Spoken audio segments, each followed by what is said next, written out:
hoy Agenda Internacional de la mano de Luisina Colombo. Hola Luisina, ¿cómo estás? Acá Mauro y Leo. Hola Mauro, hola Leo, ¿cómo están? ¿Cómo andan todos los oyentes de la Freeway? Muy bien, gracias por estar ahí del otro lado, por sumarte una semana más a este colectivo de comunicación. Agenda Internacional, nos comentabas que hoy querías que nos metamos en lo que fue las elecciones primarias de Estados Unidos. Sí, así es. En realidad no es que fueron, sino que están siendo las elecciones primarias de Estados Unidos, solo que la semana pasada, el otro día de que yo estuve ahí de visita, fue lo que en Estados Unidos se llama el Supermartes, que es una instancia muy importante porque suceden muchas primarias al mismo tiempo en distintos estados. En Estados Unidos las primarias se hacen por estado y en los Supermartes suelen coincidir varios estados a la vez. En este caso fueron 15, que es un número importante que, si bien ya da una tendencia casi irreversible sobre quiénes van a ser los candidatos de cada partido, todavía no cierra las candidaturas, porque para que los candidatos puedan definitivamente ser quienes van a representar a sus partidos en las próximas elecciones presidenciales, tienen que llegar a un cierto número de delegados. Comentanos, si te parece, un poquito cómo es el sistema electoral, porque es bastante complejo, no es directo como acá, ¿no?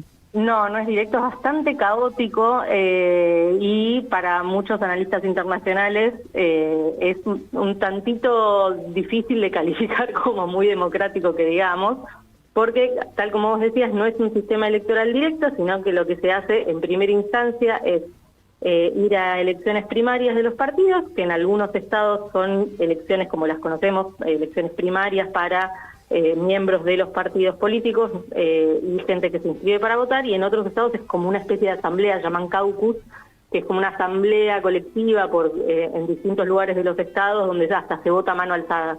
Como los caucus resultaron ser un poco caóticos para el nivel electoral y el nivel de polarización que hay en los últimos años, en varios estados se cambió el caucus por una elección normal primaria. Pero lo que se hace es, durante varios meses se realizan elecciones primarias en todos los estados, no se hacen simultáneas, no es como acá que son simultáneas y obligatorias, allá son optativas y no son para nada simultáneas, se hacen durante varios meses.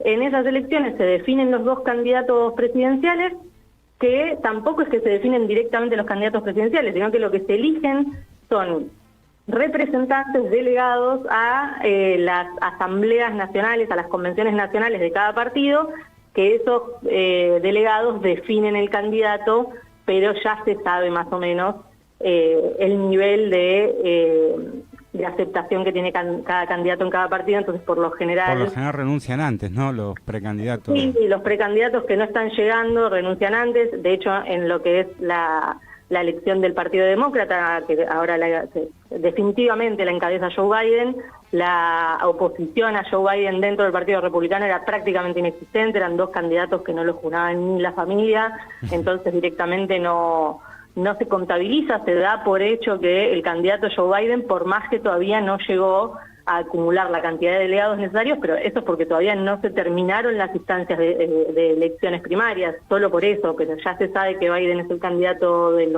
Partido Demócrata. En el caso del Partido Republicano, el que todos creemos que va a ser candidato, que ya es candidato prácticamente, es Donald Trump de nuevo, porque la única persona que se presentaba junto a él como oposición dentro del partido era la ex representante de Estados Unidos ante la ONU, Nikki Haley, que también es una republicana que tenía ciertas expectativas, pero después del Supermartes de la semana pasada, ante la aplastante victoria de Donald Trump en casi todos los estados, se retiró definitivamente de la contienda, así que por ahora, en términos virtuales, los candidatos son Joe Biden por el Partido Demócrata, Donald Trump por el Partido Republicano, y digo virtualmente porque todavía faltan varias elecciones de primarias en distintos estados. De hecho, la próxima es mañana para los republicanos. Es una instancia importante la de mañana porque son estados bastante grandes los que votan y ya se supone que con la elección de mañana ya queda confirmada la nominación de Donald Trump como candidato republicano para las presidenciales, porque Trump necesita 1.215 delegados de los 2.429 que son necesarios para que se realice la Convención Nacional Republicana, y ya tiene 1.075. Así que mañana, con los 161 delegados que están en danza, se asegura llegar al número que necesita, entonces ya estaría Trump confirmado. En el caso de los demócratas todavía falta un poquito más, porque las próximas elecciones son el 19 de marzo, no mañana, pero el escenario es más o menos el mismo.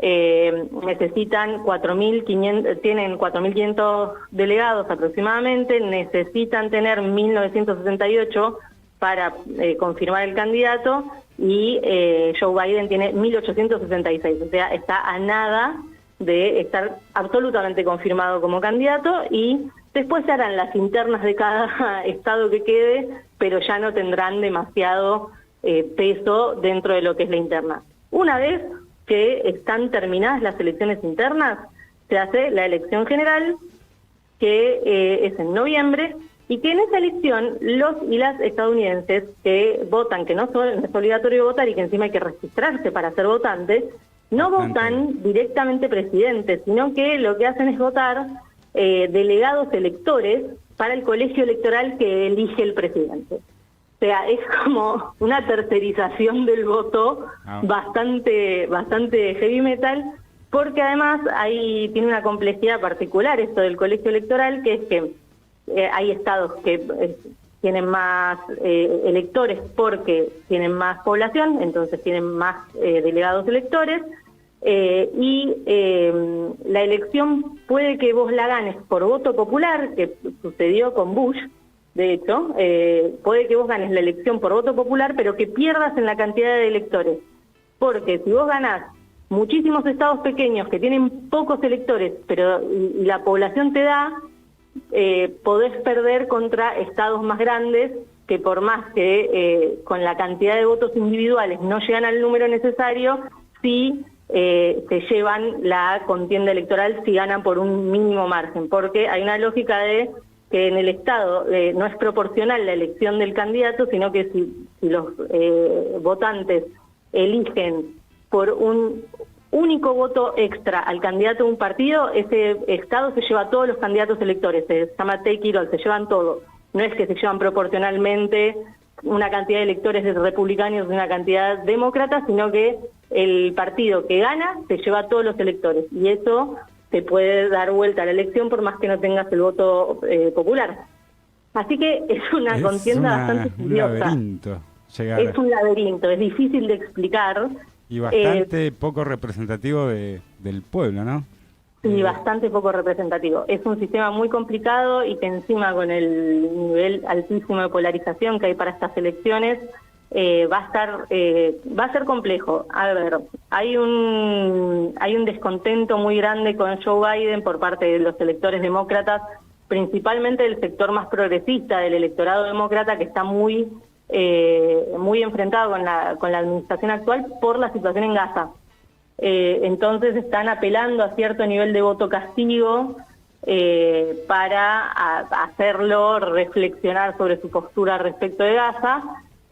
Pero lo más probable es que esos electores, igualmente, como son de un núcleo bastante cerrado, vayan a votarlo igual cuando llegue el momento. Pero el problema con esta situación es que el descontento lo que puede llegar a hacer es que gente que le resbala más o menos votar, directamente no vaya. Y eso fortalece la postura de Trump. ¿Qué nivel de participación por lo general hay de las personas que podrían votar? No es un nivel de participación muy alto, porque ya te digo, te tenés que registrar, nunca es más del 50%, creo, si no me equivoco, en las últimas elecciones no recuerdo, tendría que chequear el número, pero no es un nivel de participación alto. A ver, no es un nivel de participación alto, pero sí vota mucha gente, porque Estados Unidos es un país muy grande en términos poblacionales, pero no son obligatorias las elecciones, y Estados Unidos es uno de esos países que tiene grandes niveles de la población por fuera de cualquier lógica de la política de partidos, como que ignoran absolutamente la política del Estado y de los partidos. Entonces es muy difícil llegar a esas poblaciones. El único que logró dar vuelta un poco eso es Donald Trump, consiguiendo con su postura de la derecha alternativa, como le dicen en inglés, la alt-right, traer un montón de caídos del sistema hacia la vida política institucional y con eso acumular una cierta cantidad de votos. Es una elección peligrosa, más allá de que en términos muy generales la política de los Estados Unidos es la misma, gobiernen republicanos o gobiernen demócratas.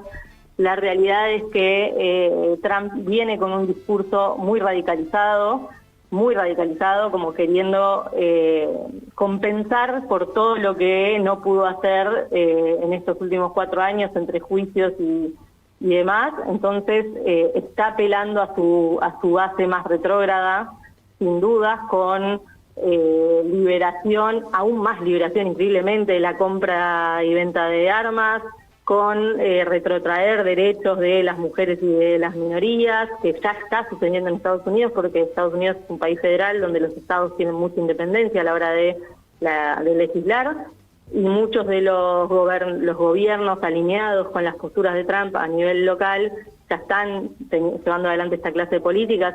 Entonces, si bien en términos generales, y más particularmente en términos de la política exterior, no hay mucha diferencia entre republicanos y demócratas, más allá de que algunos atacan un poquito más, invaden un poquito más y otros invaden un poquito menos, la política es más o menos la misma, pero no es lo mismo el gesto que significa hacia el resto del mundo las posiciones radicalizadas. Teniendo en cuenta, por ejemplo, y sin irnos muy lejos, que acá tenemos a Milei de presidente, un tipo que está alineadísimo con las políticas de Estados Unidos, gobierne quien gobierne, pero aún más si gobierna Donald Trump, y se apoyaría políticamente en la retórica de Donald Trump para seguir motorizando las políticas adentro de Argentina. O sea, no es una elección menor la de los Estados Unidos, ninguna, obviamente, todo altera el equilibrio global, pero Estados Unidos claramente tiene un poderío y un impacto en el resto del mundo que no tienen otras elecciones. Entonces hay que estar muy atentos a lo que va pasando, pero lo que ya se puede confirmar sin demasiada vuelta es que los candidatos son Donald Trump y Joe Biden, igual que en 2020. Estamos con Luisina Colombo, nuestra especialista en temas internacionales. Como ustedes la escuchan, sabe mucho y comparte todo lo que tiene para informar. Luisina, ahí con respecto a eso que venís mencionando, por un lado, un Donald Trump con una agenda muy nacionalista, se lo vio también muy duro con el tema migrantes, ¿no?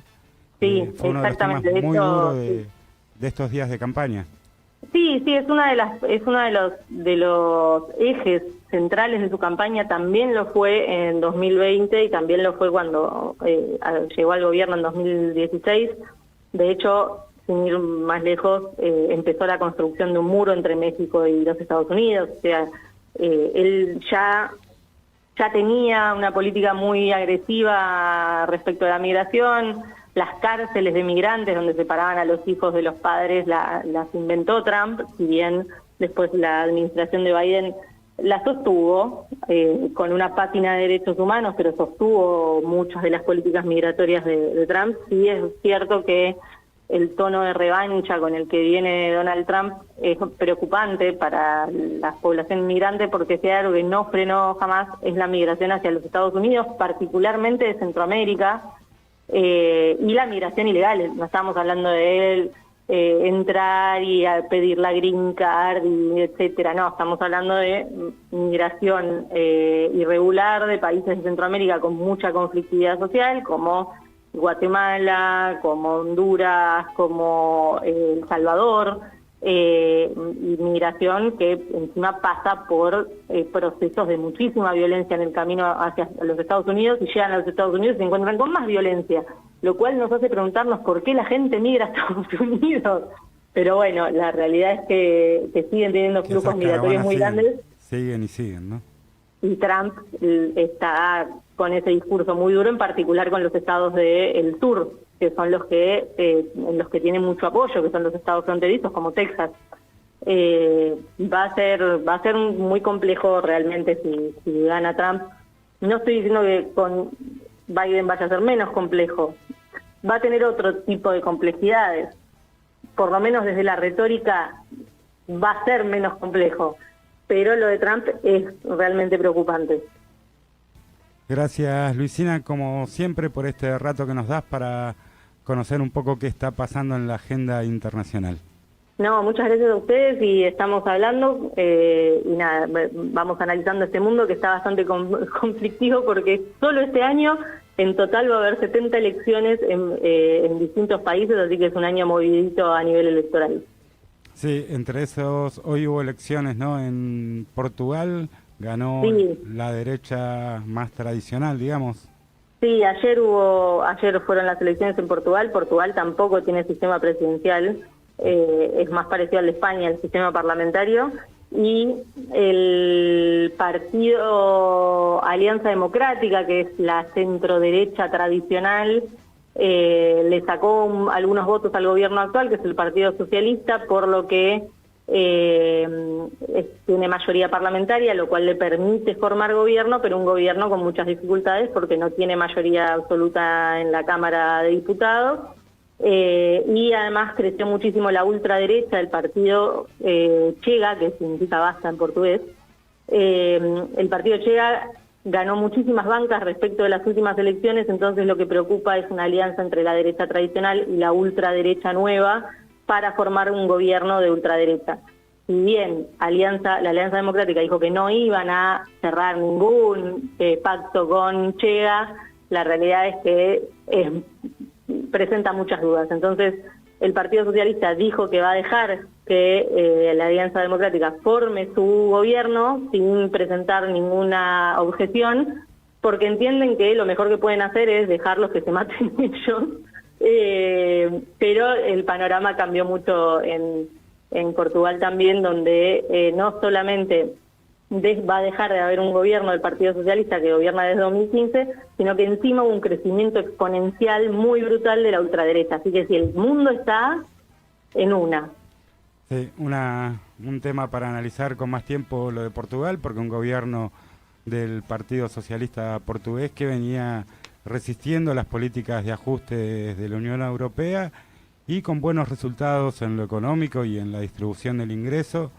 Sin embargo, tiene este revés electoral, así que cuando avancen las negociaciones parlamentarias seguimos analizando un poquito el tema, ¿te parece? Por supuesto, compañeros. Gracias, Luisina. La seguimos. Estamos hablando. Un abrazo grande a todos los docentes. Luisina Colombo, especialista en política internacional, pasó por el aire de Ahora Dicen Qué.